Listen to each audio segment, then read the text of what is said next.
Olá pessoal, hoje a gente vai falar sobre algumas regiões vitivinícolas do Brasil. Na realidade é um apanhado bem geral de várias regiões que nós temos no Brasil, inclusive algumas menos conhecidas, para que a gente possa ter um panorama do que é a produção de uvas, e principalmente voltadas a vinhos no nosso país.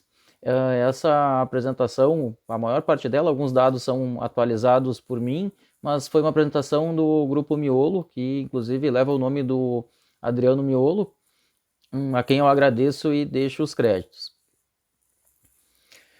Esses dados, para a gente ter uma ideia, eles devem ser ali de 2014.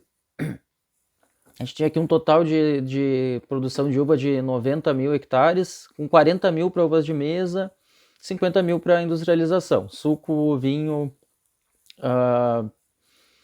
espumantes, vinagre e tudo mais que é usado como industrialização. E em toneladas, 1.400.000 toneladas, dessas 700 mil, ou metade disso aí, para uvas de mesa e outra metade para industrialização. 50 milhões de litros de vinhos viníferas, 10 milhões de litros de espumantes, 300 milhões de litros de vinho de uva híbrida e americana, em resumo, vinho comum. Veja que é uma cachapante maioria do que a gente produz. Se a gente fosse cuidar apenas aqui vinhos em relação ao que a gente tem de americanas e de viníferas, a gente está falando de uma relação de 6 vezes mais, né? 1:6. Suco de uva americana, 150 milhões de litros. Brandy, que é aquilo que a gente chamava erroneamente de conhaque, 1 milhão de litros. É o 15º maior produtor mundial de vinho. E o 8º maior produtor mundial de uva de mesa. Esse produto é muito importante na nossa realidade. E desde antes de que o Nordeste produzia uva de mesa. O Sudeste já fazia, e mesmo o Paraná, nas regiões mais quentes, já tinha uva de mesa como um produto importante, oferecido em épocas estratégicas em que era necessário. Esses aqui são dados atualizados, são aqui de 2018, e 2018 é o dado mais atual que se tem. É um estudo do final de 2019, da Embrapa. A gente tem hoje uma área com videiras de 75, praticamente 76 mil hectares. Tá? Essa área tem uma baixa, 2,7% de redução. E essa redução basicamente se dá por uma forte redução de área no sul. A gente teve aqui uma redução de 3,45% em relação ao ano anterior, sendo que representa, em 2018, o total de 73% do que se tem de área cultivada. É importante saber que área cultivada não significa produção de uva. A gente pode ter, quando a gente tem um dado de área cultivada, tem vinhedo que não entrou em produção, recém-implantado e tudo mais. Inclusive não tem uma relação direta, como é o caso das regiões de clima tropical, em que é mais comum ter mais do que uma produção por ano. E aí, nesse caso, basicamente, a gente dobra a participação da região. Rio Grande do Sul ainda respondendo por 85% do total de área, tá, de videiras da região sul, 62% do Brasil, e com um decréscimo de produtividade. Esse dado é importante, mais do que a produtividade em uva, porque ele te diz o que está sendo feito, se a viticultura está expandindo ou está retraindo. Porque a produção pode variar ano a ano e não necessariamente está relacionada com diminuição de área cultivada. Pode ser situação climática e tudo mais. Paraná tem uma queda de 13%, 14% na sua área cultivada, e Santa Catarina tem um aumento de 0,5% na área cultivada. É importante a gente perceber que Santa Catarina é um lugar que está aí com bastante regiões novas, né? ou sobretudo a Serra Catarinense como destaque, com várias cidades se despontando. E a gente vai ver que parece que tem sido a tônica do crescimento de vinhedos no Brasil, as regiões novas. As regiões antigas, inclusive, experimentam alguma retração, as novas apresentam algum crescimento. A gente não tem ainda exatamente como prever o que reflete, o que esse crescimento reflete na produção de vinhos, mas provavelmente esteja atrelado aí a uma vontade do consumidor de experimentar esses vinhos dessas regiões. Também é importante saber que toda vez que você lança um vinhedo novo, naturalmente, né, uma nova vinícola com um novo vinhedo vai aumentar a produção. Isso não até chegar a um determinado patamar, ou seja, esses dados ainda são crus para se analisar. O Sudeste representa em torno de 11,5% da produção da área de cultivada com uvas, sendo que a maior parte é uva de mesa e a maior parte é em São Paulo. Agora tem um outro que também é um estado que está apresentando aí decréscimo da área cultivada, 2,6 em relação a 2017, em que pese que a região, respondendo a 11,5% do total de uva cultivada no Brasil, teve um acréscimo de 1,36%. Aí a gente precisa entender o porquê. Não tinha dado do Espírito Santo, mas o Espírito Santo tem apresentado crescimento de áreas de cultivo, sendo até uma novidade, em que pese que o Espírito Santo já tinha uma viticultura colonial, vamos dizer assim, praticamente como era do Rio Grande do Sul, em função de imigrantes italianos. Mas o dado mais interessante, Minas Gerais, que tem despontado como uma nova região vitivinícola, com vinhos de colheita de inverno, de excelente qualidade e alto valor agregado, um aumento de 33%. Ninguém teve esse aumento no Brasil. O Nordeste está respondendo por 15% da área, mas veja só, 15% da área, não da produtividade. A gente vai mais adiante ver, porque a maior parte do vinhedo do Nordeste produz minimamente 2 vezes por ano. Isso se reflete numa produção, numa produção de uvas muito maior, com um incremento de 1,36% da área plantada, sendo que Pernambuco tem ali praticamente 9 mil hectares, com a redução de menos de 1% em relação a 2017, e a Bahia com uma redução de 3,3% aí da área cultivada. Aqui em relação aqui sim, dado de produtividade de uva, tá? O Brasil produziu em 2018, 1.592.242 toneladas. Isso significou uma redução de 5,22% de uvas produzidas em relação a 2017. Só que é importante lembrar que 2017 foi uma safra recorde, ou seja, provavelmente os dados não seriam positivos. Às vezes a gente olha e entende que tem uma produção muito expressiva, mas essa produção não significou vinhedos sendo extirpados, mas sim um ano recorde, acabando ofuscando o próximo ano que não foi tão grande. É importante dizer que 2018 foi a safra apontada até a safra de 2020 como a melhor safra do Brasil, superando 2005, que superou 2002, que superou 99. Aí, nesse sentido, a safra de 2018 não produziu tanto em quantidade, teve inclusive problemas climáticos, teve quebra em produção, mas produziu com ótima qualidade. A região sul desse total representa 59%, com uma queda aí de 13% na produtividade. Só o Rio Grande do Sul praticamente produziu metade das uvas produzidas no Brasil. Ainda assim, teve uma redução de 14% no volume produzido. Santa Catarina teve uma redução de cerca de 7%. E o Paraná teve um aumento de 4%. Importante lembrar, o Paraná produz sobretudo uvas de mesa. O Sudeste responde por 9,25%, tendo uma redução de quase 2% do que foi produzido de uva em relação a 2017.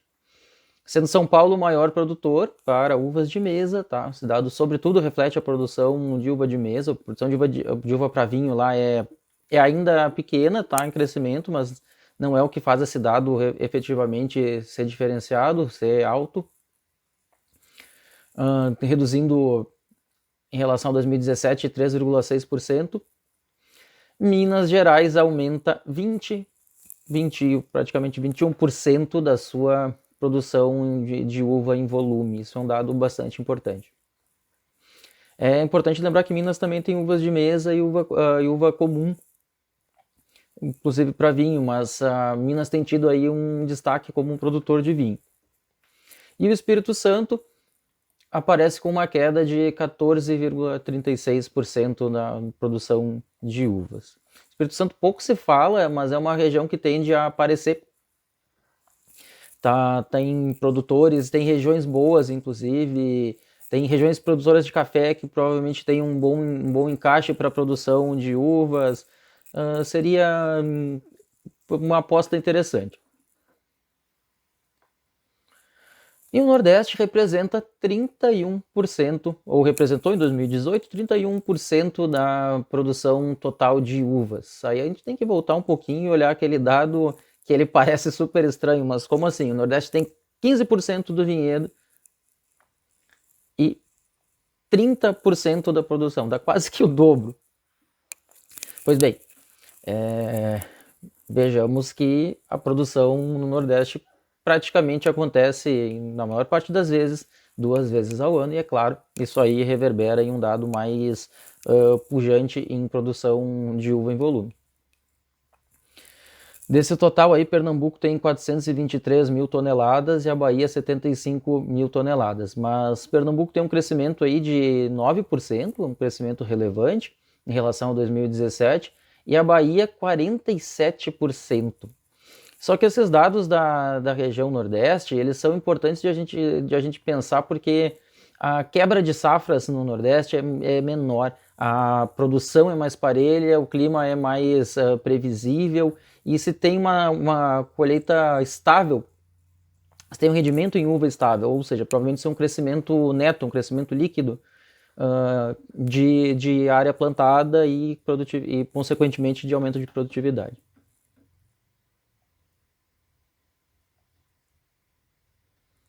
Vamos lembrar que teve uma certa diminuição na área plantada, só para eu argumentar aqui. Mas de fato que essa produção maior, eu quis dizer que como ela reflete muito fielmente uma produção perene, provavelmente a gente tem um acréscimo em produtividade de uvas, advindo aí de aumentos anteriores de vinhedos. A produção nacional de uvas para processamento foi de 818 mil toneladas, mil quilos não era quase nada, respondendo aí por 51% do total, e o restante, claro, para uva in natura, ou seja, praticamente metade do que a gente consome no Brasil, uva in natura, metade do que a gente consome no Brasil, vinho para processamento, uva para processamento. Processamento aí, todos os produtos que que usem uva processada, que não seja uva para consumo in natura. E aí a gente tem que olhar que esses dados são importantes do ponto de vista de que o Sul produz a maior parte dessas uvas para processamento, Sudeste e Nordeste a maior parte das uvas para consumo in natura. Bom, a gente passa a falar sobre alguns terroir brasileiros. A gente tem diversas regiões vitivinícolas no Brasil. Aí algumas que inclusive não estão aqui porque elas são mais novas e têm despontado, e cada tanto a gente descobre algumas iniciativas individuais. Tem um livro da Maria Amélia Duarte Flores, feito pelo Ibravin, que ele é extremamente interessante porque ele não se importa muito com estatísticas, ou seja, ele mostra tudo o que tem de enoturismo no Brasil. E aí a gente descobre que muitos lugares têm, nem que seja uma vinícola, e que normalmente onde essa vinícola está, é uma atividade turística, é uma atividade relevante para atrair pessoas. Mas a gente tem, aí como maiores e consolidadas regiões, o Vale do São Francisco, Planalto Catarinense, Campos de Cima da Serra, que é praticamente a continuidade do Planalto Catarinense, só que no Rio Grande do Sul, a Serra Gaúcha, região tradicional, aí com Vale dos Vinhedos, Pinto Bandeira, Monte Belo do Sul, os vinhos de Altos Montes e Farroupilha, a Serra do Sudeste e a Campanha Gaúcha.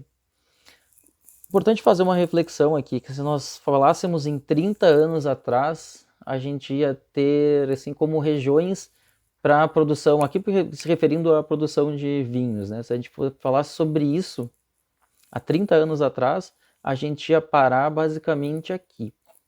Aqui estava começando a ser uma região importante para vinho. Ou seja, se falar em 50, nada existia, só a Serra Gaúcha. É importantíssimo a gente pensar nisso. A nossa produção é recente mesmo na Serra Gaúcha, a gente tem ali pouco mais que 100 anos dos imigrantes chegando no Rio Grande do Sul, e de viticultura mesmo, está em torno aí de 100, 110 anos, com eles estabelecidos e produzindo vinho de alguma forma relevante. E é mais novo ainda a diversidade do Brasil. A gente está falando aí de 30 anos, e os mais recentes ainda a gente está falando de 20, 10 e mais recente, 5 anos talvez. Deixa eu dar início aqui pelo Vale do São Francisco, e aquela típica foto, né, de um lugar que é plano, ensolarado, bastante... é praticamente um clima californiano. 8 graus de latitude sul. Se olhar esse dado, ninguém plantaria uva há 50, pouquinho mais, há 70 anos atrás, ninguém plantaria uva. Todo mundo olharia a enciclopédia e ia dizer, de jeito nenhum, não tem como plantar uva nesse lugar, não tem água, não tem, tem chuvas mal distribuídas, mas vale lembrar, né, que onde a gente tem algo enorme e caudaloso chamado Rio São Francisco, a vida se torna possível. Não só possível, quanto importante. Então a produção de frutas no Vale do São Francisco é tremenda, é importantíssima, é muito voltada também para exportação, o que traz um bom rendimento, e assim a gente passa a ter uma região que não se tinha nada e que era tida inclusive como problemática para o desenvolvimento do Brasil, e que acaba sendo aí um dos polos de desenvolvimento. A paisagem, a gente bem sabe, se tirando onde é cultivado, né, aquela paisagem de caatinga, e o território é compartilhado as regiões vitivinícolas, sobretudo por Pernambuco e Bahia. Está aparecendo alguns outros estados em escala menor. Eu sempre tenho algum receio de falar dados muito absolutos, porque se me perguntar, e sei lá, eu na Paraíba, que seja, tem? Se estiver falando de Nordeste, eu vou dizer não, e talvez tenha. Tá? E a gente tem visto ali Sergipe, eu sei que andou tendo. Sul da Bahia já não está, claro, no Vale do São Francisco, mas está no Nordeste e não faz parte desse clima tropical, mais um clima de cerrado, inclusive, com colheita de inverno. Tem sido interessante a expansão da vitivinicultura. Mas voltando ao Vale do São Francisco, é o tal do semiárido, né? Não é desértico, mas é um clima quente e alguma parte do tempo seco, outra parte do tempo com precipitação, inclusive relevante. Só que a questão é que ela não acontece bem distribuída, ela acontece bem concentrada em alguns períodos, que normalmente é o período que se evita fazer o cultivo de frutas, se assim for possível, em função de ter mais problemas aí de moléstias fúngicas. E obrigatoriamente irrigação, não há como ter um vinhedo sem irrigação, a produção de frutas no geral, sem irrigação no semiárido. Mas é importante dizer que a irrigação por gotejamento é um sistema relativamente moderno. Se a gente vai ver ali, Argentina e Chile muitas vezes tinham por inundação, efetivamente abria comporta ou drenava água de rios e deixava o vinhedo inundado, ou por sulcos, né, cheios d'água. E isso tem alguns problemas, isso aí tende a deixar a raiz mais superficial. Então, quando a tua dependência de irrigação é sempre maior. E tu não calcula também quanto cada planta precisa, né? Com a irrigação por gotejamento, microaspersão e técnicas mais modernas ainda, tu consegue dizer cada planta está recebendo tanto de água. E consegue, inclusive, implantar sensores e descobrir que tu está subministrando exatamente a quantidade adequada de água para cada planta. Aí tem amantes e odiadores da técnica, é muita intervenção humana, mas eu particularmente entendo que se o homem não plantasse a uva em outros lugares, ela continuaria restrita aos lugares de origem. Eu acho que inovar, usar a ciência e ousar é uma característica do homem, e eu acho que a gente precisa entender que isso é também um tipo de terroir. Eu não quero ser aí quem vai dizer o que está certo, o que está errado, né? Não me cabe, eu acredito, inclusive, mas há críticas e há pessoas que acham bem interessante. O mesmo, só para deixar claro, o mesmo acontece também com Chile e Argentina. Muita gente olha aquele terroir irrigado, isso não é um terroir. Enfim, principais variedades. Aqui é interessante, variedades de clima quente. E é muito óbvio que em um lugar quente você vai plantar variedades de clima quente. Base Syrah, Cabernet Sauvignon, aquela caça internacional que todo mundo quer. Tempranillo, que é uma variedade espanhola, que não é tão extrema em clima, mas que está presente em regiões bem quentes na Espanha. Também Alicante Bouschet eu destacaria, uma variedade que dá muita cor e uma certa acidez para os vinhos, que se comporta bem, né, nesse clima. E tenho visto também Petit Verdot, que eu acho bastante interessante. Petit Verdot é uma uva com amadurecimento difícil. E se procurar, vai descobrir que tem várias outras tentativas ali, Malbec mesmo, e por aí vai. Como uvas brancas, moscatos de um modo geral, e a principal uva que a gente usa para fazer vinho moscato e também espumante moscatel no Vale de São Francisco é uva Itália. Isso é uma outra polêmica, né? Falar isso tem gente que faz questão de esconder. As próprias vinícolas não falam muito sobre isso, mas eu particularmente não vejo problema nenhum. O problema é que se tinha era tecnológico. Como é que você pega uma uva que é para mesa, que é crocante, que não se desfaz em líquido, que você pegar um punhado, apertar com a mão, tem uma certa dificuldade para extrair suco, ou extrai, mas extrai de um modo incompleto. Como é que fazia vinho? Bom, aí teve que ser tecnologia enológica mesmo, utilização de enzimas e adequação de técnicas. Eu particularmente não vejo problema, eu acho os vinhos feitos à base de moscato do Vale de São Francisco muito agradáveis, bastante aromáticos, que algumas uvas lá têm problema com maturação muito acelerada e aromas não tão prontos e pujantes. No moscato não tem esse problema. Também usada para alguns destilados. E também não tem problema dizer que algumas uvas que não estão viáveis para uva de mesa acabam sendo utilizadas para elaboração de vinhos. Ela não está estragada, ela simplesmente está disforme, disparelha, inclusive ela pode estar muito madura. Depois Sauvignon Blanc, né, que o mundo inteiro tem. Verdejo, e aqui eu acho que é interessantíssimo, está começando a despontar aí como uma variedade que é diferente. E Chenin Blanc. Chenin Blanc é uma variedade que eu acho que deveria ser a símbolo do Vale de São Francisco. Eu particularmente gosto muito de Chenin Blanc e tudo que eu tomei de Chenin Blanc do Vale era muito bom. Eu acho que tem um potencial interessante para vinhos bons, frescos, com uma boa acidez, que é um certo problema num lugar quente, manter a acidez, e extremamente aromáticos. Eu sou um grande entusiasta da Chenin Blanc no Vale de São Francisco. Não provei Verdejo ainda como varietal, mas tenho boas perspectivas, e o Syrah sempre foi uma variedade pujante no Vale de São Francisco. Se a gente cuidar os relatos ali de quando começaram a experimentar com mais vigor variedades viníferas, era muito... O que o pessoal fez, obviamente, né? O que o homem ali, ser integrante do terroir, pensou olhando para aquele clima e para aquele solo? Precisamos de variedades de climas quentes. E isso foi feito e boa parte disso tem um bom resultado hoje.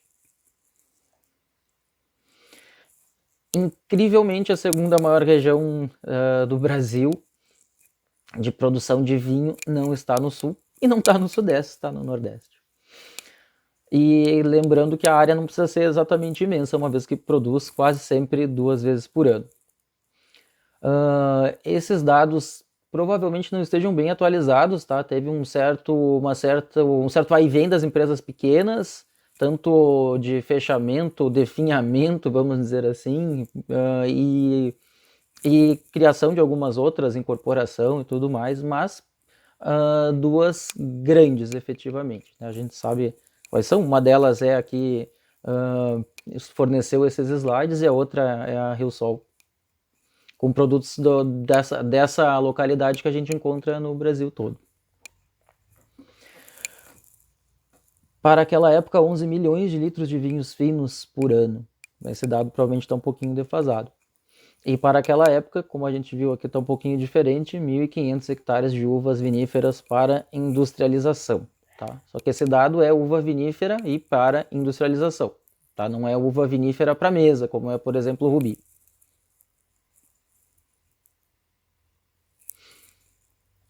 E aí a gente dá um salto, talvez já que estamos falando em vinho, da água para o vinho, e a gente sai do calor e do extremo, né, mais norte, eu sei que está no Nordeste, mas em referência ali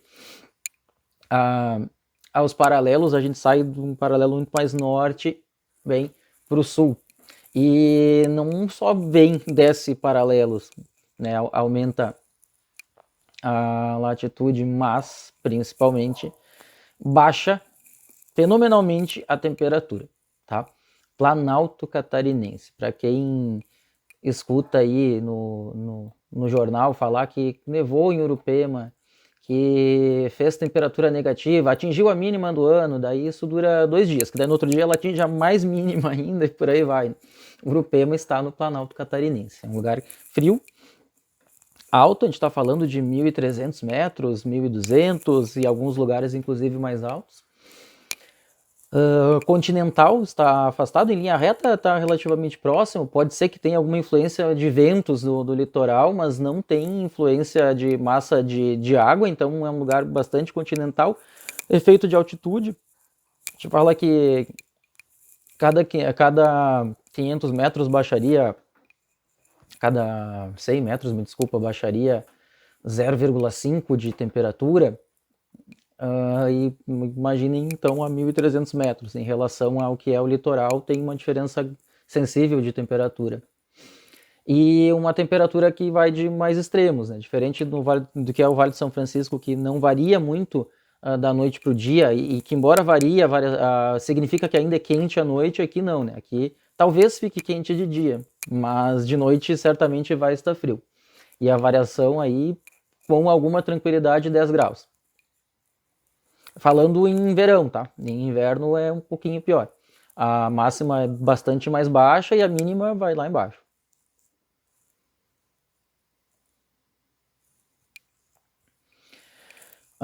Uma característica interessante, as vinícolas são pequenas, mesmo as grandes, tá? Comparado que são grandes vinícolas no Brasil.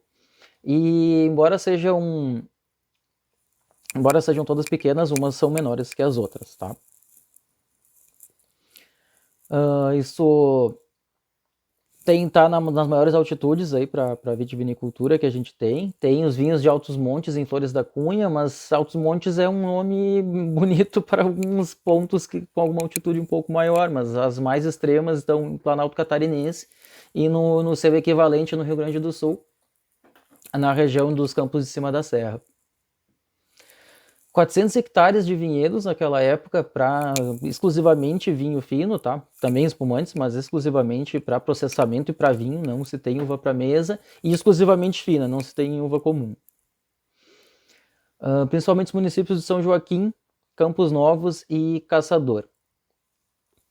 Campos Novos e Caçador estão mais pro meio oeste catarinense, os altos da serra mesmo, São Joaquim, e agora Bom Retiro, Urupema, que é onde tem ali os vinhedos em maior altitude.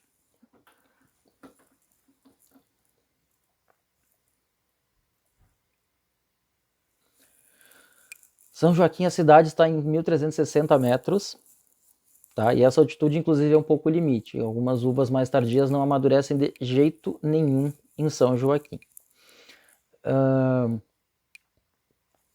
Isso é uma coisa que se tem que conversar. Por que se plantou uva em São Joaquim? A história é relativamente interessante. Um senhor rico, dono na época da Secrisa, que era uma empresa de azulejos, e também Eliane, que tinha azulejos e agroindústrias resolveu, gostava muito da região, achava muito bonita, tinha a área de descanso dele e era muito apaixonado por vinhos. Esse senhor se chama Adilor de Freitas. Aí ele funda a vinícola Vila Francione, que vocês vão ver aí nos rótulos como um VF. Ele não foi o primeiro exatamente. O que aconteceu foi que a Epagre, a empresa, que seria, digamos, a Epagre, a Embrapa do estado de Santa Catarina, a empresa de pesquisa agropecuária do estado de Santa Catarina, tem uma área experimental em São Joaquim voltada à maçã. É um grande polo produtor de maçã, com maçãs diferenciadas em função da enorme amplitude térmica e da temperatura mais baixa. A Epagre planta vinhedos, recebe umas mudas e planta. A história que se conta é mais ou menos essa. Vamos ver o que acontece. A Epagre ganha Cabernet Sauvignon e planta Cabernet Sauvignon em São Joaquim. Pega anos muito bons e dá resultados interessantes, porque as pessoas não tinham muito essa ideia de que a viticultura poderia ser algo de sucesso lá. Nesse paralelo aparece o seu Dilor querendo fazer uma grande vinícola. E essas coisas se casam e de um dia para o outro aparece uma região que hoje é bastante consolidada. São Joaquim tem em torno de 280 hectares de vinhedos, tá? E essa foto aqui tá bem bonitinha de São Joaquim. Normalmente ela é tem mais escarpadas, tá? Mais acidentada, inclusive um lugar em que manchas pequenas de terra ali, de vinhedo, pode ter uma grande diferença em função das características de relevo e solo. E mesmo climáticas, algumas áreas, por pequenas diferenças, estão propensas a um microclima diferenciado.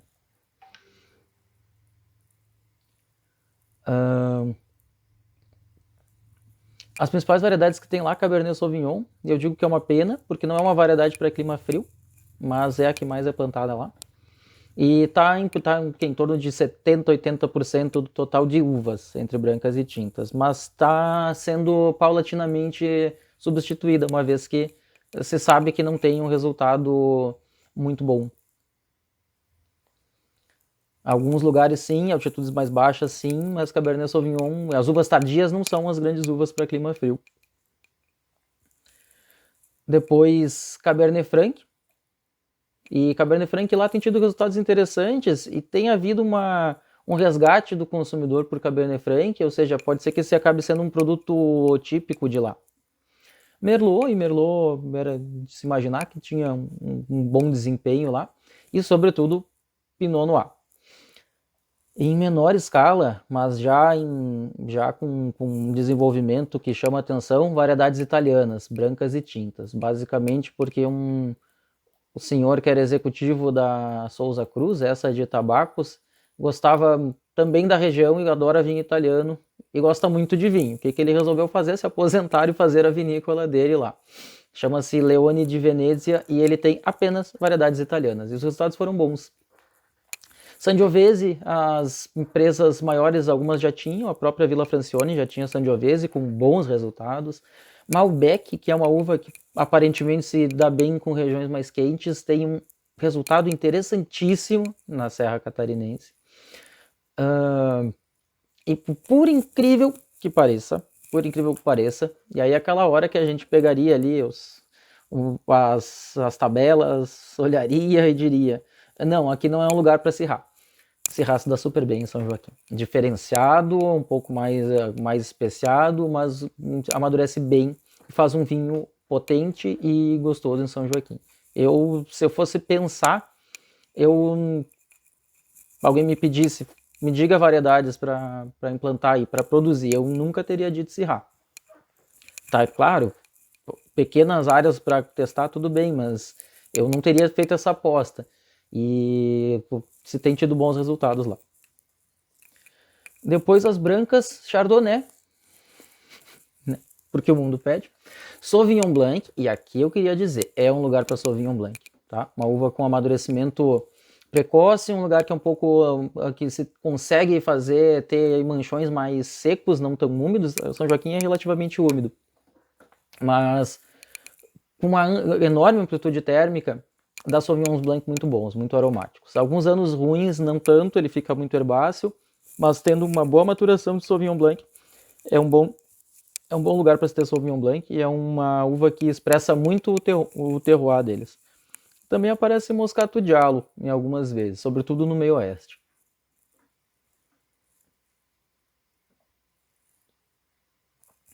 Depois a gente vai para o meio oeste, né? A gente saiu do Planalto, continua saiu do Planalto, saiu dos grandes montes, continua em Planalto, continuam sendo áreas de alta altitude. A gente está falando em 1.000 metros, né? 950 metros. Só que aí tem uma outra característica, plano, ou levemente ondulado, como a gente percebe nas fotos. Aí, possibilidades interessantes de vinhedos maiores, vinhedos mais estáveis, assim, tu consegue num manchão maior de terra, aí manchão seria um exagero de dizer, porque de fato são hectares e mais hectares mais próximos, com a uva muito semelhante, né, numa área enorme, podendo aí produzir vinhos em mais escala, com muito boa qualidade. Produção mais estável do que nos altos montes e, inclusive, de alguma forma melhor. Tu consegue maturidade com mais qualidade e com menos surpresas. Tem menos geada, tanto na brotação, quanto geada tardia também. Geada tardia para queimar a brotação, quanto geada precoce quando tem uva, que também é um problema. Campos Novos está, desse ponto de vista, um pouco mais adequado do que São Joaquim, mas não é a cidade mais famosa. 42 hectares, basicamente a grande empresa lá, a Világio Grando, que é quem se implantou em Água Doce, na verdade, e tem uma área grande de vinhedos. Cabernet Sauvignon como principal tinta, com bons resultados, é uma região diferente, não é exatamente igual ali o que é os Altos da Serra. Cabernet Franc também, Merlot, Malbec e, sobretudo, a Világio Grando tem diversos testes, tem uma área enorme de testes, ou seja, esses caras, de um dia para o outro, pode ser que eles descubram um enorme potencial e passem a multiplicar aquela variedade e esse vinho aparece bem estabelecido. Eu acho muito interessante isso. Se eu pudesse ter uma propriedade e, né, pudesse ter a liberdade nela, eu certamente faria isso. O mais bacana é testar. Não há... As tabelinhas te ajudam, né? Você vai, claro, casar clima, solo, variedades possíveis, mas a prática é que diz tudo, de fato. A gente pode trazer surpresas muito ruins e muito boas. Branca, Chardonnay, Sauvignon Blanc. E aí, basicamente, claro, também é uma boa região para Sauvignon Blanc, mas a gente tem que dizer, né? A exigência do consumidor são esses vinhos clichê, vamos assim dizer. Justiça seja feita, o Chardonnay da Serra Catarinense é muito bom, tá? Muito bom. Eles tinham por um bom tempo aí consultores californianos, que embora sejam regiões muito distintas, eles imprimiram um certo estilo californiano nos vinhos, tá? Vinhos de longa maceração, vinhos de bastante amadurecimento em carvalho, vinhos para envelhecimento, de fato. E no caso do Chardonnay, que é branco, uva bastante madura, bastante aromática, bastante passagem por madeira de carvalho, fazendo um vinho que inclusive tem potencial para envelhecimento, que particularmente me agrada bastante. Aliás, um dos primeiros grandes vinhos da Vila Francione foi um Chardonnay, chamava Lote 1 na época, acho que era, ou era Lote 2, já não me recordo, que era um blend de safras, porque eles não tinham tido volume numa única safra, daí misturaram com outra e foi um vinho extremamente elogiado e que acabou muito rápido. E Caçador já está mais pro oeste ainda, 78 hectares de vinhedos, tá? 1.250 metros de altitude. Caçador tem, inclusive, alguma tentativa de vinhedos orgânicos e biodinâmicos, tá? Uma área mais ondulada, mais alta, mas diferente do que é São Joaquim. É uma área mais plana e mais menos acidentada. Não é novidade, né? Cabernet Sauvignon como uva tinta, Cabernet Franc, Merlot, Pinot Noir e Malbec. E brancas, novamente, não é novidade. Chardonnay, Sauvignon Blanc. E sobre Santa Catarina, é importante dizer, a maior região e a mais tradicional não é o Planalto, tá? É o Vale do Rio do Peixe, que é mais para o oeste, tá? Concentra ali alguns municípios como Videira, que o próprio nome do município já diz, né?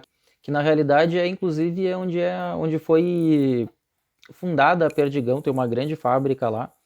E o grande produto agrícola deles é produção animal, né? Suíno e aves, sobretudo. Mas o que caracteriza a cidade é a uva e o vinho, tá? É a colonização italiana. Tangará, Pinheiro Preto e várias outras cidades que elas estão no mapa menos nobre, que eu diria assim. Elas surgem basicamente com a vinda de imigrantes italianos, igualzinho como era para a Serra Gaúcha. Mas essa região, embora ela não seja toda ela totalmente uniforme, embora tenha áreas muito boas em Tangará, ela é uma região. Pensem na Serra Gaúcha, que tem lá alguns problemas de clima, excesso de chuvas, excesso de umidade, solos um pouco férteis, bastante matéria orgânica. Pensem em uma região que tem tudo isso vezes um pouquinho mais, tá? Chove mais, tem mais matéria orgânica no solo, tem mais fertilidade, tem mais umidade. O verão é mais quente, mais úmido, então tudo é mais difícil lá. A última vez que estive lá, vi videiras comuns, tá? Americana ou híbrida, não lembro bem o que era. A folha era isso aqui, era enorme, era um chuchu, tá? Efetivamente. Porque é uma região um pouco menos própria, tá? O grande produto lá, vinho de mesa. E vários produtos de baixíssima qualidade, tipo sangria, cooler. Mas é uma região que é necessário falar e que é necessário conhecer, porque ela não foi, ela ao contrário do que se pensa, não foi ela que foi a primeira, não foi a Serra Catarinense, mas ela é um pouco menos famosa. A média de produto é baixa, né, em termos de posicionamento de mercado e qualidade, mas é importante dizer, há boas vinícolas, há boas áreas, há áreas ali mais próximas, tá, digamos, de Caçador para diante, ainda mais para o oeste de Santa Catarina. Santa Catarina é um estado comprido, assim. Há áreas com altitude e aí tem áreas que produzem muito bem, tá? Eu particularmente destacaria aqui em Tangará, para falar um nome de referência, a vinícola Panseri, que é, inclusive, hoje uma das filhas, que é enóloga, foi dar aula no Instituto Federal de Santa Catarina, no curso de superior de viticultura e enologia. Lá tem vinhos comuns muito honestos, muito bons, muito bem feitos. Vinhos finos mais tradicionais ali da região, muito bons. E vinhos finos de altitude, eles tinham um vinhedo mais alto que tinha excelente qualidade. Bom, uma outra questão sobre Santa Catarina que é importante dizer é que tem uma indicação geográfica em Santa Catarina, no nível de indicação de procedência. Essa indicação de procedência começa com U e não é na Serra Catarinense, não é em Urupema, mas sim em Uruçanga. E é bem importante falar sobre Uruçanga, porque é um caso interessante. É talvez uma das regiões mais antigas lá de Santa Catarina, aí rivalizando com o Vale do Rio do Peixe, talvez seja um pouco mais nova. Também é fruto da imigração italiana, é um ponto ali onde há muitos italianos radicados. E o mais interessante dessa denominação é que havia um vinho lá que chamava atenção. Eu lembro da minha avó, era de Tubarão, que é no sul do estado, próximo a Uruçanga. Ela dizia que o pai dela ia buscar garrafões de vinho em Uruçanga, porque tinha aquela fama de ser um vinho melhor.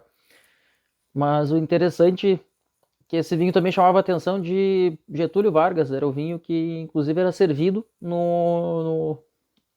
nas cerimônias oficiais. E ele gostava tanto que ele fez uma estação, na época chamava Estação Vitivinícola, eu acho, eram órgãos federais, eram repartições federais do Ministério da Agricultura, hoje é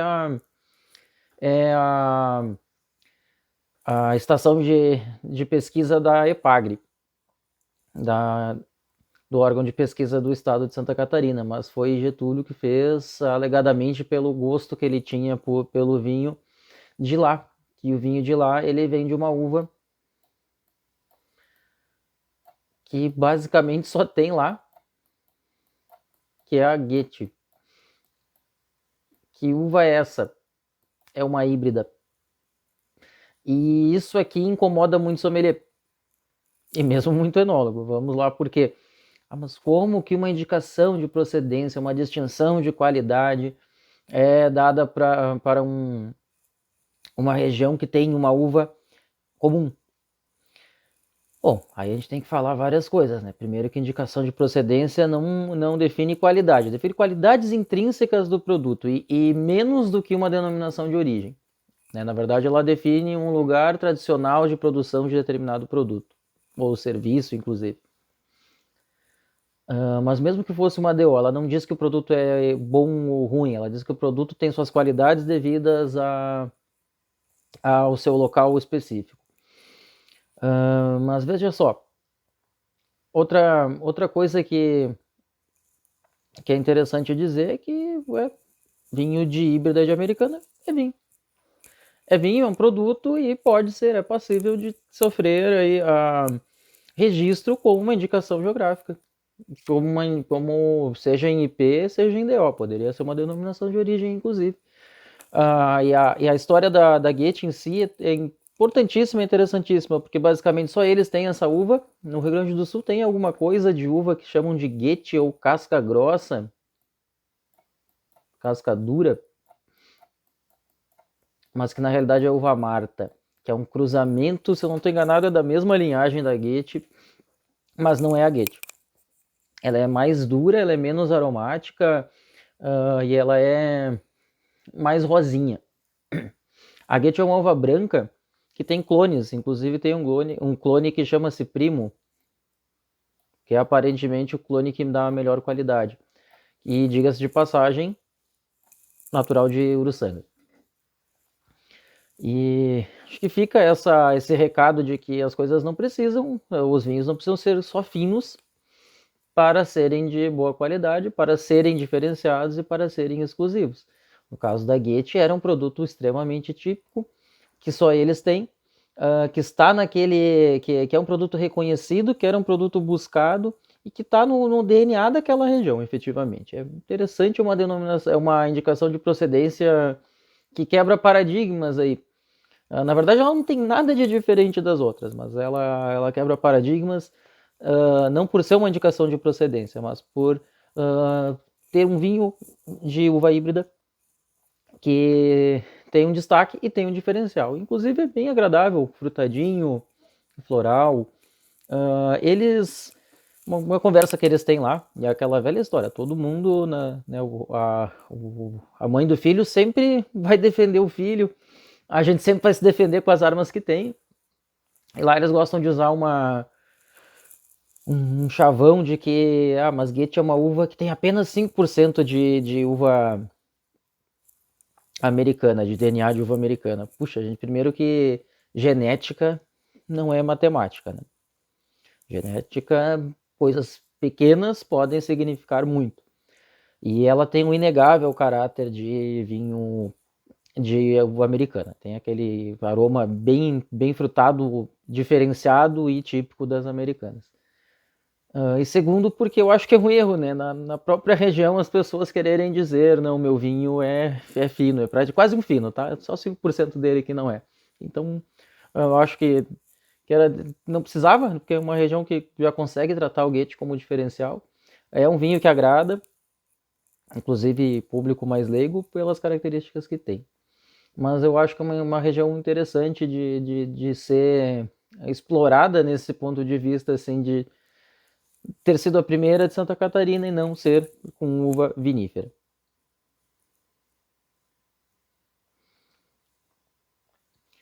Bom, na sequência, a gente tem os Campos de Cima da Serra. Campos de Cima da Serra nada mais é do que a continuidade ali do Planalto Catarinense no Rio Grande do Sul. Quer dizer que é tudo igual, não, é bem diferente. É bem diferente, não tem extremos de altitude e de frio como tem na Serra Catarinense, tá? Ele é de fato mais baixo, tá? Ali por volta dos 1.000 metros, talvez 1.200. Latitude 28, sul. E uma região que tem se destacado na elaboração de vinhos finos, sobretudo tintos de guarda, de equilíbrio, de potência e de classe, inclusive. Vinhos que têm acidez, que têm boa maturação fenólica, que têm longevidade, que têm uvas que você pode fazer uma vinificação pensando em vinhos mais encorpados. E pessoalmente são vinhos que me agradam muito, são talvez os vinhos que eu acho que tem mais destaque hoje no Brasil pelas características próprias diferenciadas.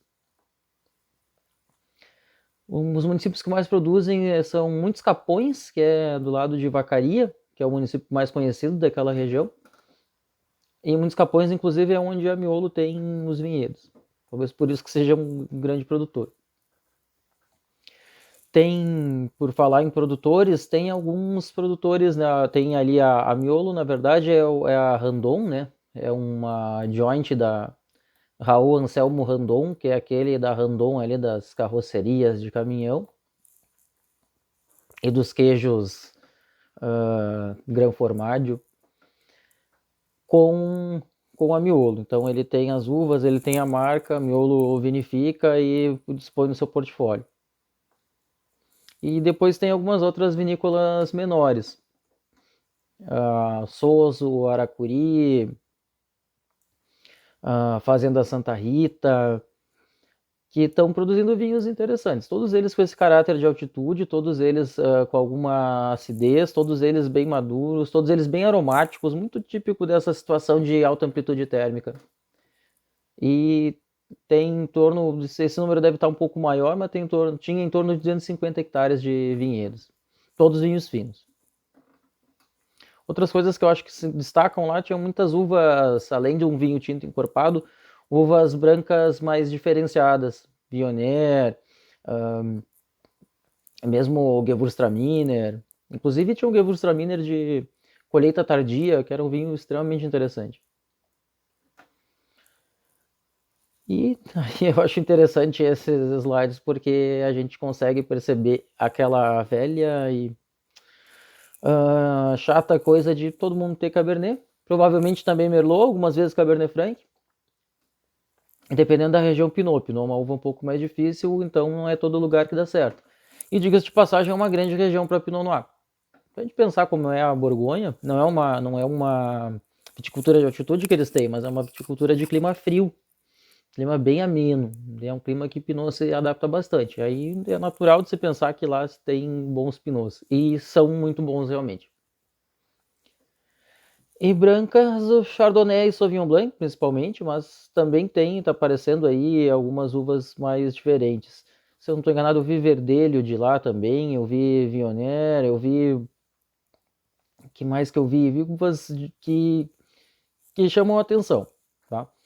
Mas é uma região que ela está estabelecida aí já em torno de uns 20 anos. Tá beirando os 20 anos, talvez até um pouquinho mais.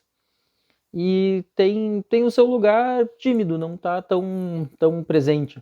Que eu acho que teria bastante a crescer, porque vinhos de excelente qualidade, menos pesados, longevos, mas elegantes, mais aveludados, mais completos, vinhos que me agradam muito.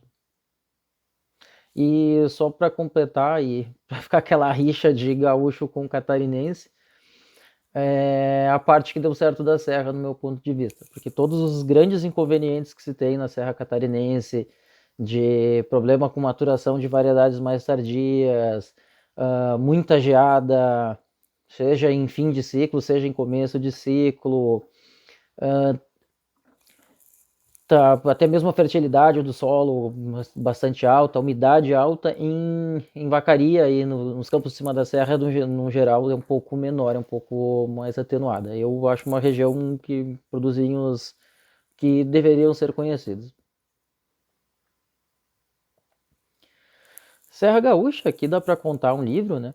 E começa com essa típica foto da Serra Gaúcha, esse tipo de talhão que se tem esse bordado mais destacado, que é plátano, que eles usam como postiação, que inclusive é um antro de ácaros, né? Que podem passar para a videira. Mas eles usam bastante, desde sempre, como postiação, né? Plantava plátano como quebra-vento e postiação. E o tamanho da área também destaca, porque vários vinhedos da Serra Gaúcha são de pequenas propriedades. Embora seja um lugar com muito vinhedo, todo ele com vários talhões, a gente enxerga. Esses vinhedos pertencem normalmente a famílias, são propriedades familiares que vendem para empresas maiores. E, inclusive, a média de tamanho de propriedade por família era 1,8 hectare, é pouco, né? E dá esse cenário que é muito bonito do meu ponto de vista, assim, da Serra Gaúcha, é muito típico. E outra coisa que é verdade é a condução, aqui até uma espaldeira, mas a condução enlatada, que a gente vê esse formato de tapete. Você pergunta para um brasileiro médio para te falar sobre um vinhedo, para descrever, ele descreve essa cena, porque é a cena que éramos acostumados nas regiões produtoras mais tradicionais.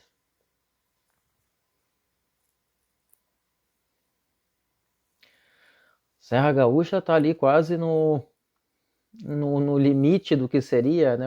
Apesar de que Vacaria está em 28, 29 de latitude, é claro que isso é muito relativo, sobretudo agora com o aquecimento global, também a gente tende a se distanciar um pouquinho, ir para os lugares mais frios, mas a Serra Gaúcha está no paralelo 29 e a altitude não é extrema, né? 400, 700 metros. 400 no começo da serra, tá? Provavelmente ali Alto Feliz, onde tem uma vinícola, deve estar em torno dos 400. 700 não é um limite máximo não, tá? Eu lembro que a própria escola agrotécnica lá tinha uma plaquinha com altitude, ficava 700 e lá vai tanto, 750 e alguma coisa, se eu não estou enganado. E tem lugares mais altos, tem picos, a média não é tão mais alta que isso, tá? Mas tem sim lugares que beiram, inclusive chegam perto dos 1.000 metros.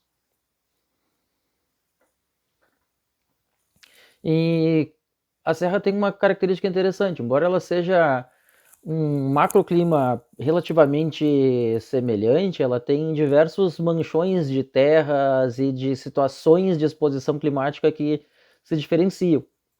E haja vista que hoje ela tem ali 5 micro-regiões bem claras e se bobear tende a ter mais algumas diferenciais ainda que podem ser exploradas. E essas regiões, inclusive, se conseguiram se destacar em indicações geográficas, ou seja, há um diferencial nelas. Algumas também já estão galgando, além do Vale dos Vinhedos, que já tem a denominação de origem, algumas estão galgando uma possível denominação de origem. Essas regiões são Vale dos Vinhedos, essas 5 que nós temos lá, né, que é a mais conhecida, a mais famosa, e é o primeiro lugar com distinção de origem que a gente vê no Brasil. Estou dizendo distinção de origem porque eu não estou querendo falar em coisas técnicas e em indicação geográfica, mas distinção que você conseguiu passar para o consumidor que, veja só, o vinho desse lugar tem um diferencial, o vinho desse lugar vem do Vale dos Vinhedos, especificamente. Depois a gente tem Pinto Bandeira, que já foi do município de Bento Gonçalves, acabou saindo, voltando, foi uma certa confusão. Monte Belo do Sul, também ao redor de Bento Gonçalves, mas para um outro lado.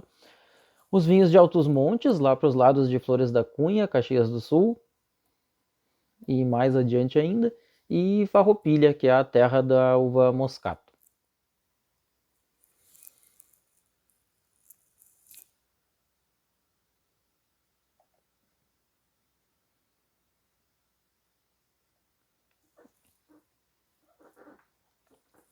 E na serra, o que a gente tem, né? Além do clima frio, que não é extremo frio, que fique bem claro, a gente tem a temperatura média anual 16 graus, no verão um pouco mais, 24, 28, chega a ser bastante quente no verão, mas tem uma boa amplitude térmica.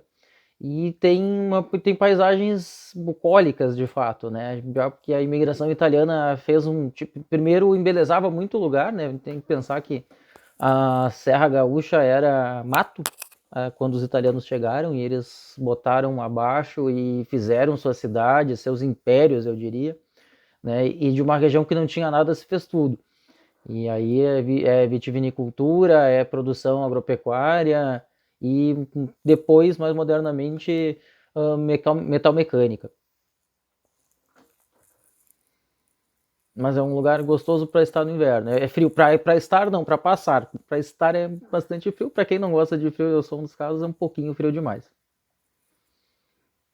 E venta, inclusive. As principais variedades lá: Pinot Noir, Cabernet Sauvignon como aquela demanda, né, mundial do consumidor, Merlot, Taná e Cabernet Franc. E Cabernet Franc é um caso aí que é não mal resolvido, que foi inclusive uma das principais uvas viníferas da Serra Gaúcha, mas acabou caindo em declínio por si própria, à medida que os vinhedos tinham um vírus e iam definhando e declinando e produzindo pior, e pela necessidade de mercado de se preferir Cabernet Sauvignon.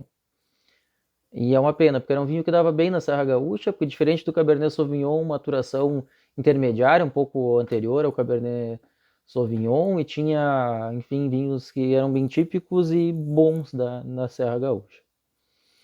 E das brancas, Riesling Itálico, que do meu ponto de vista é a rainha das uvas brancas da Serra Gaúcha, em que pese que esse título de rainha das uvas brancas no mundo caiba a Chardonnay.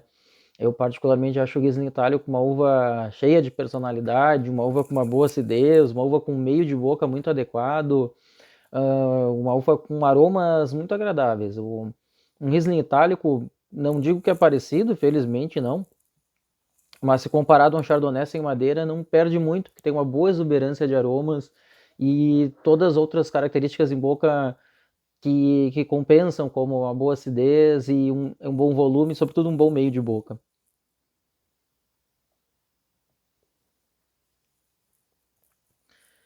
A Serra tem em torno de 150 vinícolas. Elas elaboram vinhos finos e vinhos comuns, né? Vinhos de variedades americanas. É importante dizer isso. E espumante, né? O principal produto da Serra Gaúcha hoje é espumante. Eu acredito que o segundo principal é suco de uva. Depois disso, em volume tinto, mas em aptidão da região, branco. É uma região em que tem um certo excesso de chuvas, que sobretudo no fim do verão, ou seja, as variedades tintas de ciclo mais longo têm uma dificuldade grande de se estabelecer bem na Serra Gaúcha. E o espumante, particularmente, é um produto que tem dado bem lá. À medida que você tem uma boa acidez natural, um teor alcoólico baixo, relativamente baixo, né? Não tão baixo, mas ali suficiente no caso de uma uva que não está extremamente madura para a elaboração de espumantes, e uma maturação de aromas conveniente. Então, esse é o mix que fez com que a Serra Gaúcha seja o que é hoje, como um grande produtor de destaque nível mundial de espumantes. Em termos de produção de vinhos viníferas, 44 milhões de litros, que é relativamente bastante, e é a região que mais produz vinho fino no Brasil. Esse cenário tende, claro, a mudar e a ser, à medida que somar várias regiões que estão surgindo e que estão crescendo, tende a ficar ali, talvez empatado com o somatório das outras, mas ainda é muito vinho que se produz nessa região. E 5 mil hectares de vinhedos de uvas finas. 5 mil hectares nessa região, se for pensar, é relativamente bastante.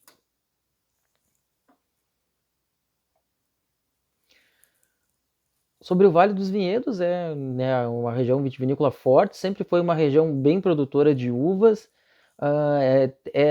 Foi um dos pontos ali de divisão de terras para os imigrantes italianos, e por isso que é cheio de linhas lá, que se chama. Cada linha era como se fosse uma divisão da terra, ia para determinadas famílias. E é importante dizer isso porque, embora hoje se projete como uma grande região vinícola, já foi apenas uma grande região vitícola, ou uma produção vinícola artesanal, caseira, mas sempre foi uma área que produziu boas uvas e que as empresas sabiam e procuravam. E basicamente foram essas famílias vendedoras de uvas que passaram a diversificar sua economia, produzir vinhos em escala pequena, com uma qualidade conveniente e, sobretudo, com um aporte de turismo. Muito precocemente, eu, quando conheci o Vale dos Vinhedos, as vinícolas eram pequeníssimas e eram bem precárias, e isso até era um certo charme delas. E, de toda forma, isso mostra como o turismo é importante para essa região. E, particularmente, eu não conheci grandes, ou até conheci grandes, mas não muitas regiões vitivinícolas do mundo. O Vale dos Vinhedos tem uma vantagem porque as coisas são muito próximas. Visitar o vale é fácil. Você precisa ter um motorista, claro, porque o transporte público não funciona. Tem de vez em quando, mas não assim que consiga ficar na porta da vinícola esperando o outro. E dirigir e beber não é uma boa ideia. Então, mas, por exemplo, uma família aí que tenha alguém que não bebe, que dirija, tu faz essa visita com uma tranquilidade tremenda, tu não perde tempo, tu não tem longos deslocamentos, e todo o teu deslocamento está dentro de uma região vinícola bonita, seja por natureza, seja por infraestrutura mesmo, por prédios de vinícolas. É particularmente uma região que é interessante. Saiu naquela série lá de livros 1001 lugares, ou enfim, coisas para fazer antes de morrer. Uma das indicações deles era Vale dos Vinhedos. E parece o tempo que eu morei lá, a gente talvez não se dava conta de como era importante para turismo, extremamente importante, extremamente gostoso de visitar, por essas características de proximidade, de aconchego, de beleza. É um lugar que eu volto toda vez com muita satisfação. E veja só, né, como nós dizíamos, o enoturismo lá significa 150 mil turistas por ano, o que é bastante. Se você chega no aeroporto de Porto Alegre, por exemplo, você percebe que é o aeroporto que mais serve, no fim das contas, ao Vale dos Vinhedos. O aeroporto de Caxias é um pouco difícil, porque é uma região de serra, volta e meia está fechado, passa uma boa parte do ano quase que praticamente fechado aí, com uma certa loteria saber se você pousa lá ou não. E no aeroporto de Porto Alegre tem muito indicativo de passeios para a Serra Gaúcha, incluindo vinícolas e incluindo o Vale dos Vinhedos. E tem outras coisas interessantes, né? Por exemplo, artesanato, gastronomia, se tornou um lugar muito interessante, muito importante para o turismo. E um turismo muito orgânico, isso aí não foi assim um trade que resolveu fazer, isso aí foram as coisas que foram acontecendo, como típicas daquelas pessoas de lá, e quando ouviu, se tinha um lugar do jeito que é.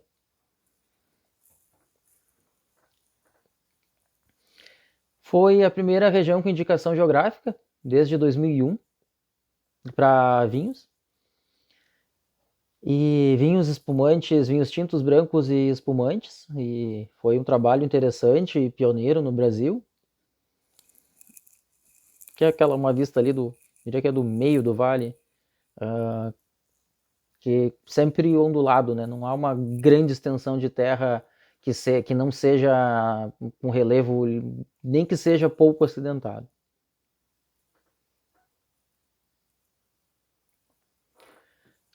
37 vinícolas no vale, esse número pode ser que esteja maior. Algumas vinícolas pequenas foram criadas, produzindo 8 milhões de litros de vinho, mais ou menos, por ano. Tem como principais variedades, e aqui só podia estar em primeiro lugar, Merlot, que é a grande variedade do Vale dos Vinhedos. Hoje tem a denominação de origem do Vale dos Vinhedos, né? Começou com uma indicação de procedência, tem desde 2000 e... Eu não me arrisco a dizer, mas eu acho que é desde 2008 que talvez não, acho que é um pouco depois. Que tem a denominação de origem, sim, é bem depois, é depois de 2010, é na outra década. Mas que tem a denominação de origem como uma possibilidade, e aí acabou minguando, inclusive, a indicação de procedência. Uma vez que é muito mais importante você ter um distintivo de denominação de origem. Então, os vinhos de indicação de procedência até deram uma diminuída e se tornaram menos importantes. Depois, Cabernet Sauvignon, como todo mundo, Cabernet Franc, como era comum na Serra Gaúcha, Taná e Pinot Noir. E eu acho dou um certo destaque para Taná, porque não era uma variedade típica da Serra e que se estabeleceu bem e que tem alguns produtos interessantes. Que pese que, por exemplo, o Uruguai tem um clima extremamente diferente da Serra Gaúcha, onde o Taná se dá bastante bem. E mesmo o sudoeste da França, de onde é o Taná, também tem um clima bem diferente. E brancas, Chardonnay e Riesling itálico. E inclusive a Chardonnay passando da Riesling, basicamente por questões... Tudo bem, é uma variedade que se dá bem no Vale dos Vinhedos, e sobretudo para espumantes. Mas o Riesling, infelizmente, acabou ficando para trás. Depois a gente tem Pinto Bandeira, com uma produção de espumantes que tem se destacado. É lá onde está a Cave Geiss, e isso já é um grande diferencial da região. A Geiss se instalou lá porque acreditava que aquele clima era apropriado para espumantes, produzia e produz ainda vinhos, mas seu principal destaque são espumantes. E a região tem tido um destaque para espumante. A denominação de origem, inclusive, que eles pretendem, eles já têm indicação de procedência. A denominação de origem versa sobre espumantes. Como é que é? Espumantes do Alto Vale, agora eu não lembro realmente. Dos Altos Montes, acho que é isso aí, de Pinto Bandeira. Como principais variedades, Cabernet Sauvignon, que é um certo inconveniente, mas é a variedade tinta que mais tem lá. Cabernet Franc, Merlot, Pinot Noir e Taná, e aí o Pinot um destaque grande para espumante.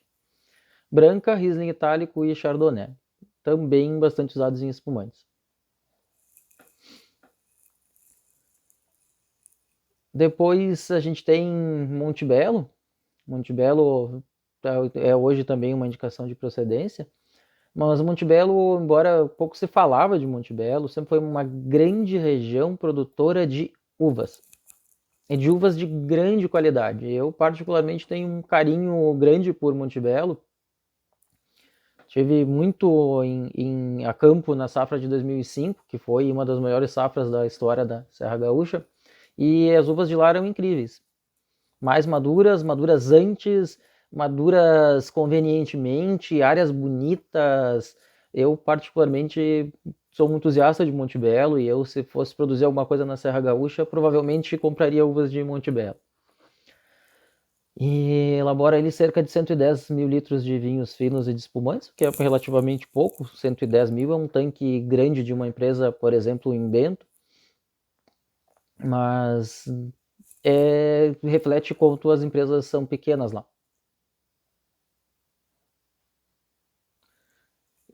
Muito Pinot Noir em Montebello, e aí tem um trabalho grande, sobretudo da Chandon, como uva para elaboração de espumante. Parece que a Martini também, a Delantier, na época, tinha muitos produtores associados em Montebello com Pinot Noir para espumante. E então é uma uva que se produz bastante lá. Cabernet Sauvignon, como toda a serra, Merlot e Taná, também tem bastante Taná, e um Taná bonito em Montebello. Como brancas, Riesling, de talvez o melhor Riesling da Serra Gaúcha saia de Montebello, Chardonnay e Moscato Branco. Menos que Farroupilha, mas tem também bastante Moscato. Depois nós temos os vinhos dos Altos Montes, que não são os mais altos montes, né? Os mais altos estão aí na Serra Catarinense, e no Rio Grande do Sul estão em Vacaria e não aí na região dos Altos Montes, mas que fica ali entre Flores da Cunha e Nova Pádua. É um pouco mais... Tem um pouco de áreas mais planas, mas não é tão mais plano, não é planalto como os campos de cima da serra. Tem como principais variedades Cabernet Sauvignon e Merlot, nas tintas, nas brancas Chardonnay, bastante Moscato Branco e Diallo, e, mais uma vez, Riesling itálico. Tem 10 vinícolas, é possível que esse número esteja já aumentado, produzem vinhos finos e espumantes, e cerca de 2 milhões de litros de vinhos por ano. Veja que 2 milhões é bastante maior do que era Montebello, né? Com 110 mil. Tem grandes empresas produtoras, isso é importante dizer. Tem a Flores da Cunha, é uma cidade que tem grandes empresas produtoras, inclusive de vinhos ali de pouco valor agregado para venda para o Sudeste, para uso em sangrias, ou mesmo como vinho comum de mesa para valor baixo. Depois nós temos Farroupilha, com cerca de 12 milhões de quilos de uvas viníferas. Farroupilha é um grande produtor de uvas e, sobretudo, da uva moscato. Tanto que a denominação de origem de Farroupilha, a indicação de procedência de Farroupilha é uma indicação de uva moscato. E é o que é muito legal, porque eles reconhecem que é uma uva bem típica deles e que eles produzem bem. Tá? Inclusive o moscato que eles têm lá, que pese parecer ser o branco, você tem chegado à conclusão que é um moscato Casalese, que já não tem mais muito bem nem na Itália, de onde ele era originário. E isso podia ser, inclusive, um marketing interessante. Porque a associação de vinhedos, não, mas a implantação de vinhedos enfim, o aumento de vinhedos, a implantação de outras áreas, basicamente acontecia pelo uso de material das áreas que já existiam. E quando tu faz isso, tu acaba usando materiais tradicionais e nem sempre tão garantidos, inclusive sanitariamente, mas sobretudo quanto ao que eram, qual era a origem. Então, pega, vou moscato daqui, moscato dali, e lá pelas tantas o que era branco não era branco, e se descobriu aí mais recentemente que muito provavelmente grande parte dos vinhedos lá tenha moscato Casalese. E aqui só para mostrar um vinhedo em Y, Farroupilha é um dos lugares que tem bastante vinhedo em Y. Lá na divisa com Caxias tem o Vale Trentino e tem muito vinhedo em Y. Lá que está a Casa Perini, inclusive.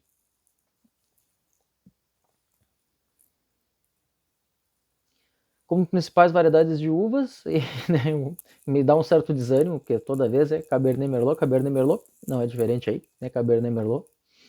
E é uma região que talvez seja um pouquinho mais fria, que poderia pensar aí em Merlot, Cabernet Franc, mas nem tanto Cabernet Sauvignon, mas isso chama-se necessidade comercial.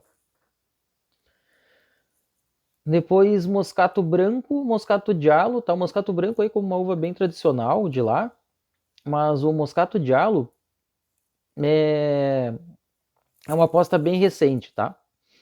Inclusive o Diallo clone R3, que é um clone diferenciado da Rauchedo, Vivai Cooperative Rauchedo, que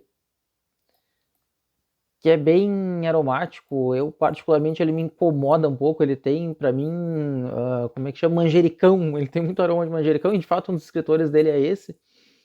Mas é uma uva que cresceu muito na Serra Gaúcha. Até se estabilizou, mas não existia praticamente, isso foi introduzido e chamou muita atenção. E claro, Chardonnay e Riesling itálico.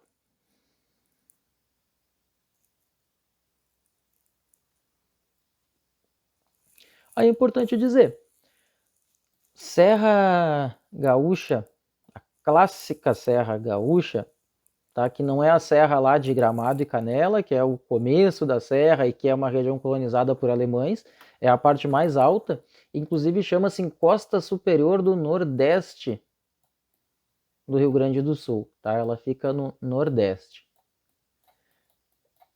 E não deve ser confundida com Serra do Sudeste. Serra do Sudeste era uma incógnita, ou melhor, não era nem uma incógnita, não existia como produtora de uvas. E tem uma história interessante de como que surge a Serra do Sudeste. A ciência ainda é linda, boa, útil e nos ajuda a progredir, né? E basicamente um senhor chamado Eduardo Giovannini, que na época era menos senhor, era mais jovem, provavelmente devia ter minha idade, trabalhava com viticultura, engenheiro agrônomo, e tinha tinha produção de mudas para venda, produção de mudas de videira, e ele escolheu uma área boa para isso. O que ele fez para escolher? Foi lá e olhou onde é que a gente tem uma boa conveniência de clima. E ele chega à conclusão que um município era importantíssimo do ponto de vista de que tinha a menor precipitação pluviométrica do estado. E se bobear, dentre as regiões produtoras do Rio Grande do Sul, não, certamente é a menor, não é se bobear, certamente é a menor. Aí ele descobre Encruzilhada do Sul, no tal do Escudo Sul Rio-Grandense. É engraçado que, embora a gente estude numa base comum no país inteiro, se tu estudares no Rio Grande do Sul, tu vê umas coisas que tu não vê em Santa Catarina, que menos ainda em, sei lá eu, em Alagoas, mas a gente aqui era bem comum, era uma questão clássica de vestibular, o mapa do Rio Grande do Sul parece uma cuia de chimarrão com um topete de erva. Bem no meio aqui, assim, quando ele faz meio que um coraçãozinho, bem aqui assim no meio, tinha algo que chamava Escudo Sul Rio-Grandense. Aquela é a região de serra, e é uma serra mais baixa, tá? Não é uma serra escarpada e não é uma serra extremamente alta. A gente está falando em torno de 400 metros, que é a tal da Serra do Sudeste, onde está a Encruzilhada do Sul. Giovannini descobre que lá é um bom lugar para plantar uvas e ele faz suas mudas de videira lá. Mas, é claro, sempre pensou em fazer, todo apaixonado por vinho, acho que quer descobrir uma área maravilhosa e quer fazer seus vinhos maravilhosos. Conversa com um colega seu, que vale a pena escrever o nome, porque o nome provavelmente para parte dos brasileiros que gostam de vinho fala por si. Angeben. Dalêncio Francisco Angeben, e nunca mostrem esse vídeo para ele, ele não gosta do nome Dalêncio, então era Francisco ou Chico Angeben. Professor de viticultura por muitos anos, no então ainda Colégio de Viticultura e Enologia, de onde ele foi da segunda turma, se eu não estou enganado. E professor por muitos anos, e paralelo a ser professor era responsável pela viticultura da Chandon. Este homem, inclusive, foi um dos grandes revolucionários, daquelas coisas que acabam não sendo contadas devidamente, mas foi um dos grandes revolucionários da qualidade da uva da Serra Gaúcha, porque junto com o padrão Chandon de qualidade, implantou um controle estrito em vinhedos, nos próprios, claro, era um nível avançado, mas nos produtores parceiros isso era um pouco mais difícil, e sim implantou um sistema interessante, com cuidado de maturação de uva, com remuneração por uvas melhores e por práticas mais convenientes, e isso ajudou muito o crescimento da Serra Gaúcha na qualidade das suas uvas. Mas eu disse tudo isso porque eu particularmente me emociono de alguma forma com o Angeben, foi meu professor, assim, muito... O Giovannini também foi meu professor, né? Falo deles com muita satisfação, sou muito grato por ter sido aluno deles, mas efetivamente engrandeço o Angeben primeiro porque ele merece, é um cara excepcional. Segundo porque, aí eu volto para a nossa história, Giovannini conversa com o Angeben e fala, olha, sabia que tem uma área boa lá, o Angeben gostou da ideia. O Angeben trabalhava, na época já era a Escola Agrotécnica Federal de Bento Gonçalves, e na Chandon. A Chandon, coincidentemente, está ali mudando seu enfoque, bem quando estava ali no fechamento de algumas multinacionais, e na Chandon repensando a sua trajetória no Brasil. A Chandon está procurando áreas para expandir sua viticultura com vinhedos para espumantes de qualidade ou mesmo de alta qualidade. Angeben sugere Encruzilhada do Sul. E assim falou o Zaratustra, e assim, basicamente, Encruzilhada de um dia para o outro surge, e surge como uma região produtora de excelente qualidade. Excelente qualidade. Encruzilhada tem várias coisas interessantes, tá? Tem uma amplitude térmica tremenda, tá? E um calor infernal durante o dia. Tu vai ali com alguma tranquilidade de 32 graus no meio do dia, ali de 10 horas em diante, até umas 4 horas, daí começa a diminuir a temperatura, de noite tu tá passando frio. E passando frio a ponto ali de tá falando em abaixo de 16 graus e tá com lareira acesa. Eu passei uma vez uma semana lá e foi uma semana que eu fiquei muito feliz no meio dos vinhedos, sentindo frio, muito frio, e depois calor, muito calor, comendo carne gorda e vendo aqueles vinhedos que são, para mim, as coisas mais interessantes, bonitas e qualitativas do Brasil, tá? Aqui é o tal do escudo sul-rio-grandense. Vocês não enxergam se eu fizer isso. Agora eu circulei o estado inteiro, mas vamos lá. E Encruzilhada não tem aparecido muito como região grande produtora, mas já tem lá grandes empresas, né? A Valduga, a Chandon, né? Depois a Casa Valduga, com vinhos inclusive identificados como Encruzilhada do Sul, Serra do Sudeste. A Cooperativa Aliança, agora a Nova Aliança, tem vinhedos lá. E alguns vinhos eles falam em Campanha e Serra do Sudeste. Eles não produzem lá, produzem em Livramento, na Campanha. Mas uma região que tem muito a contribuir, muito a crescer.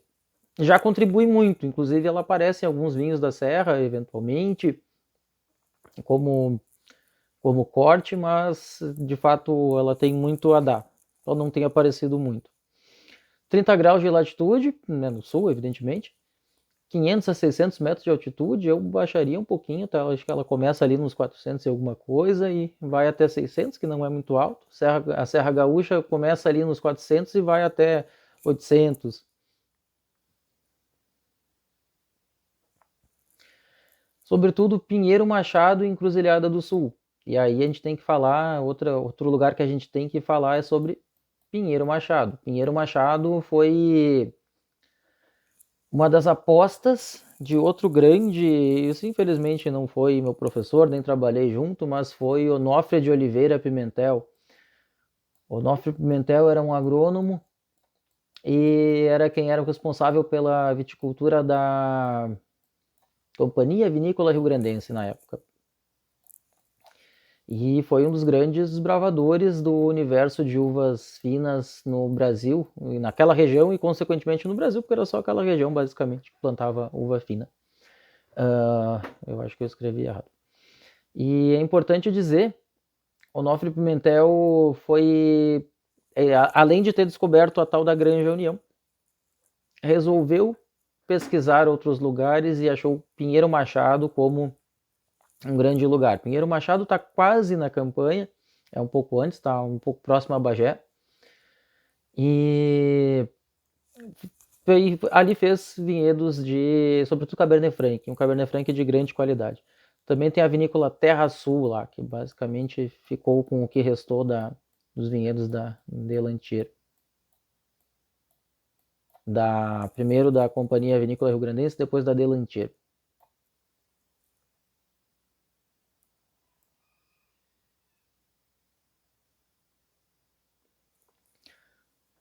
Cerca de 300 hectares de vinhedos plantados em toda essa região. Vinhedos de coxilha, assim, nada de exageros, de declividade, bastante, inclusive possíveis de ser mecanizados na maior parte dos casos. E como principais variedades, Barbeira, estranhamente um resgate da Barbeira, mas não por causa disso, mas porque se pareceu uma variedade boa. E o Sorangeben, inclusive, teve uma área lá, hoje ele não é mais o proprietário, se eu não estou enganado, mas foi um dos que introduziu muitas variedades italianas e portuguesas.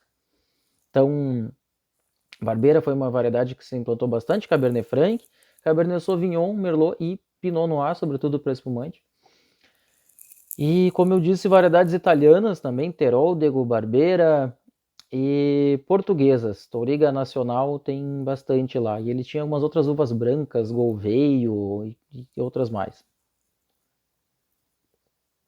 E como brancas, Chardonnay. Malvasia de Cândia, incrivelmente tem bastante Malvasia lá. Bastante Malvasia. A Chandon usava alguma coisa de Malvasia de Cândia daquela região. E sobretudo Moscato Canelli. Moscato Canelli eram produtores que fizeram especialmente para Chandon em Encruzilhada e era uma uva espetacular, era muito gostosa de comer. E Sauvignon Blanc e também Riesling, inclusive Riesling renano. Aí a gente vai definitivamente para a campanha,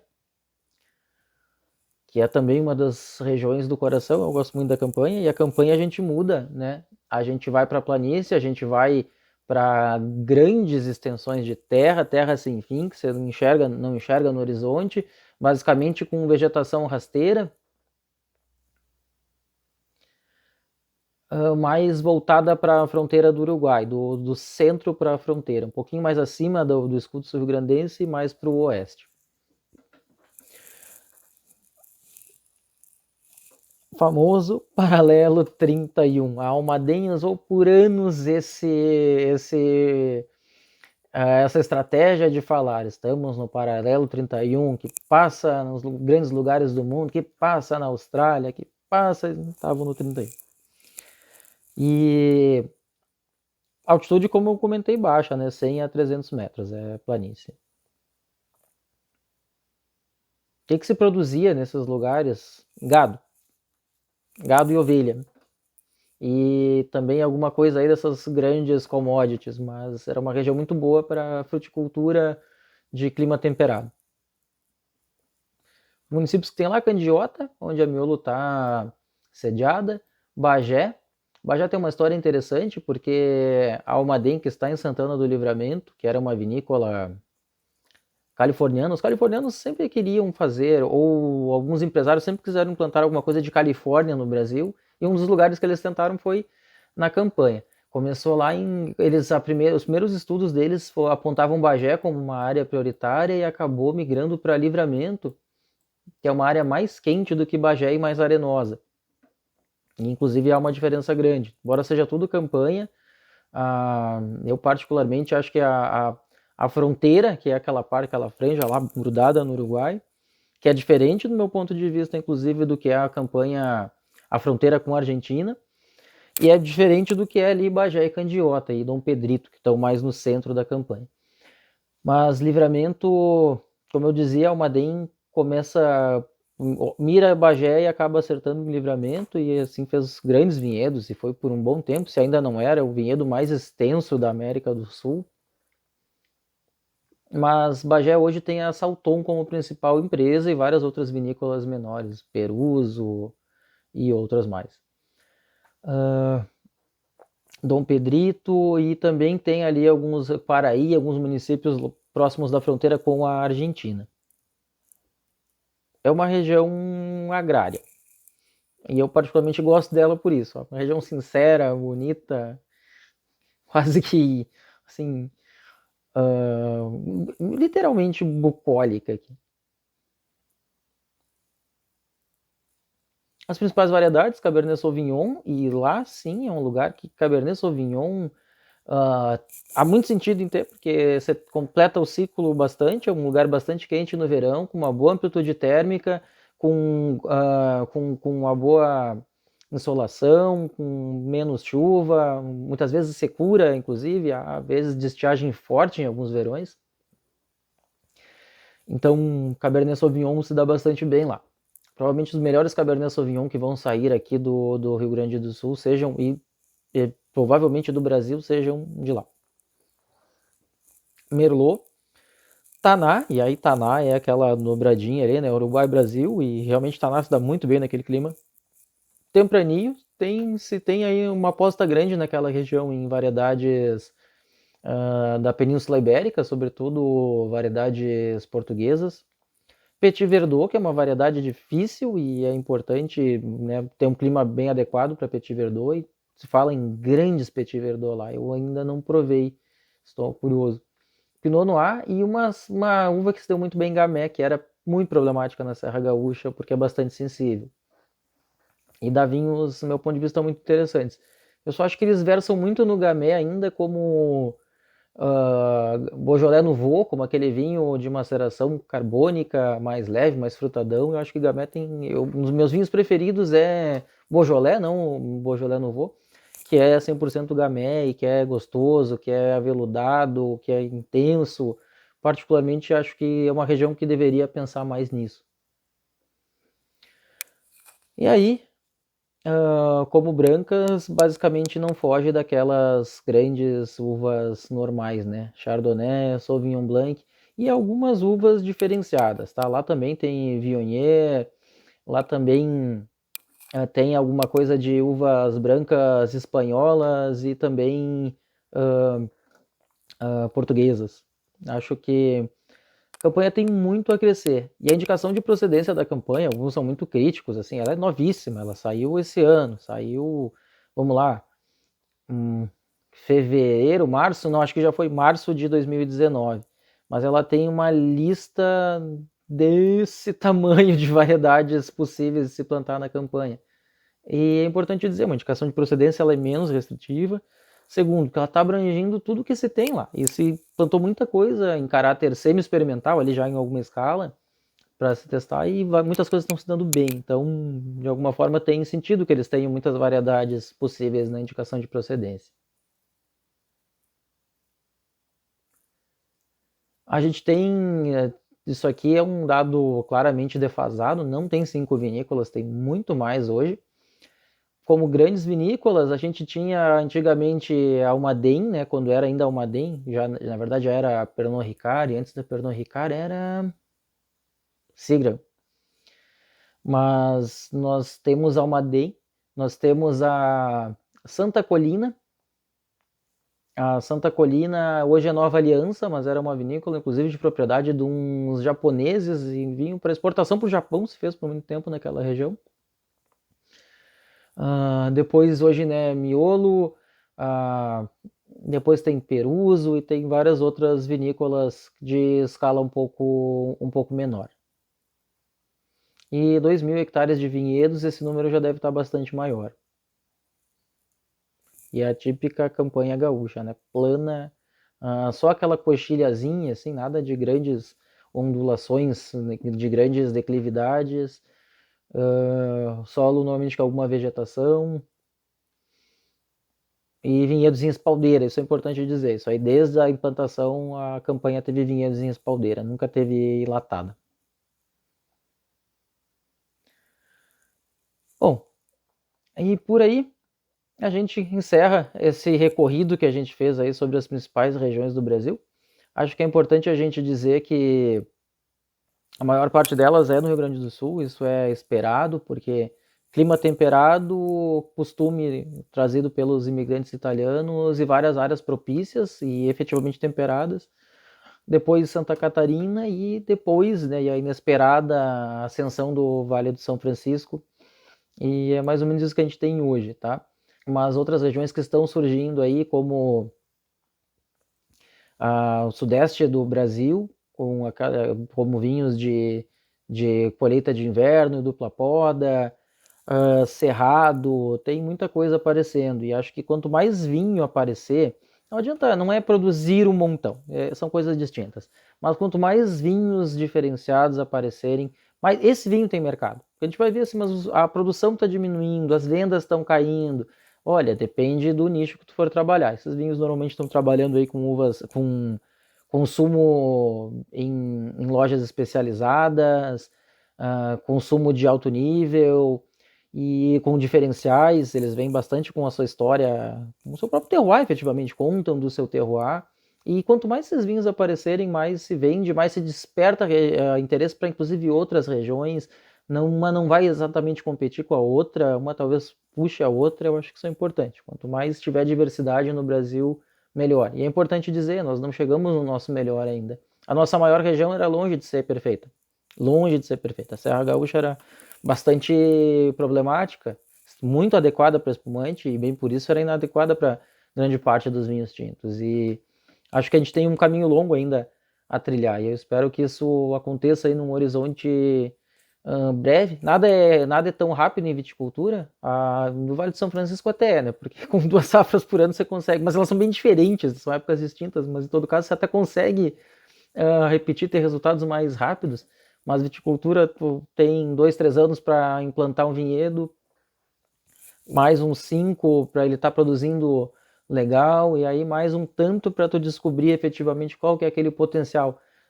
Nada em viticultura dura menos que 10 anos. Não se chega a nenhuma conclusão plantando, colhendo 3 safras e já dizendo, esse é o nosso melhor. Mas assim a gente consegue ter uma ideia do que nós temos no Brasil e temos ainda muito a crescer. Obrigado e até a próxima.